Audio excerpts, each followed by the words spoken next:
Congresswoman Debbie Wasserman Schultz accusing the president of using the takedown of Iranian terror leader Qassem Soleimani as a distraction for impeachment, a big charge. Here to react, House Minority Whip, Louisiana Congressman Steve Scalise. Good morning, sir. Hey, good morning. Good to be with you all. It's good to have you. I mean, there was a time not too long ago when President Obama took out a terror leader, and even Republicans like yourself said, hey, this is a good day for America. How is it now that this is a distraction and the wrong thing to do when the President of the United States has actionable intelligence?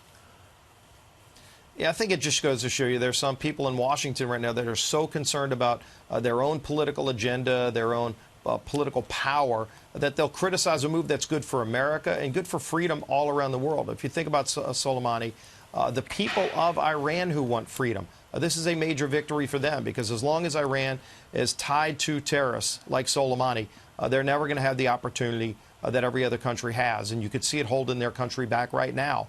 And so the fact that President Trump took decisive action to protect Americans, what did they tell those Americans whose lives were at risk in the next terror attack, let alone the previous terror attacks, where hundreds of Americans were killed by Soleimani, thousands around the world? Were they okay with that? Were they okay with him still walking the earth? It was important that President Trump took the action he did. Representative, maybe we can forgive Debbie Wasserman Schultz. Maybe she's remembering Susan Rice when she went out on Sunday shows and misrepresented the reason for the Benghazi attacks. I mean, maybe there's reason to be skeptical. Is there anything you've seen behind the scenes or in talking to folks that there wasn't this intelligence the Trump administration's talking about?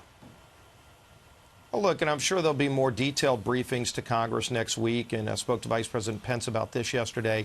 They're expecting to brief even deeper, but the intelligence has been out there for a long time on Soleimani. Nobody disputes it was the Obama administration that deemed him a terrorist.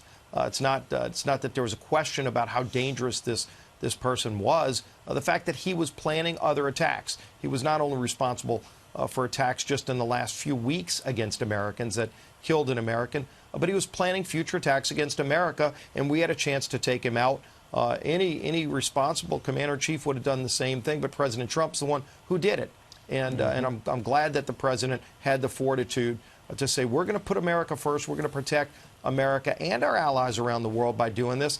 And if somebody wants to criticize him for it, I think they're going to have to look in a mirror and say, whose side are you on if you question something that actually makes America safer? Bingo. Congressman, switching topics, briefly, what are your thoughts on Mitch McConnell rejecting Nancy Pelosi's bid to shape the Senate impeachment trial?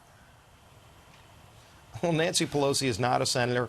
The House did their action. I think that the House was wrong in impeaching the president. There was absolutely no proof. Every one of their star witnesses, when asked under oath to name an impeachable offense, asked if there was any bribery, said no.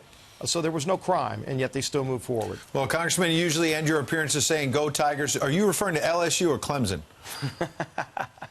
LSU, G-E-A-U-X is how you spell it properly. LSU is going to be dominant. We got a lot of Clemson fans, too, so we got to be fair and balanced. Good luck, sir.